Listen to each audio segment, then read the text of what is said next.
ટ્રમ્પના ટેરિફ વોરની આવી રીતે અવગણના કરી સોનાના ભાવે 1 લાખનો ગેટ આવી જ રીતે તોડી પાડ્યો છે. અંગત પડો માણતા કબૂતરને અહેસાસ પણ નહોતો કે સોનાના ભાવ સાંભળી અને બ્રિજને પણ પરસેવો વળી ગયો હતો. અમુક કારના તો પાટિયા જ ખુલી ગયા હતા. મને સમજાઈ ગયું હતું કે સોનું ભેગું કરવાનો શોખ સંસારના દરેક જીવોને છે, કેમ કે છોડવાઓ પાસે પણ મેં પ્લાસ્ટિકની થેલી જોઈ. રાજા મહારાજાઓએ દાટેલા સોના મહોરોના ઘડાને ગોતવા લોકો રોડ ખોદી રહ્યા હતા.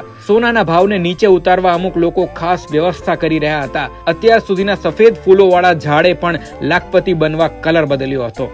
મેં ટેમ્પો ભરીને લોકોને જતા જોયા, કદાચ સોનું વેચવા જતા હશે. કોઈક બ્રાન્ડે પોતાનું બોર્ડ પણ ઉતરાવી દીધું હતું, કદાચ માર્કેટિંગના પૈસા ગોલ્ડમાં ઇન્વેસ્ટ કરવા હશે. લોકો જલ્દીથી બ્રિજ નીચેની સોનીની દુકાને પહોંચી શકે એટલા માટે સરકારે દોરડા પણ લટકાવી રાખ્યા હતા.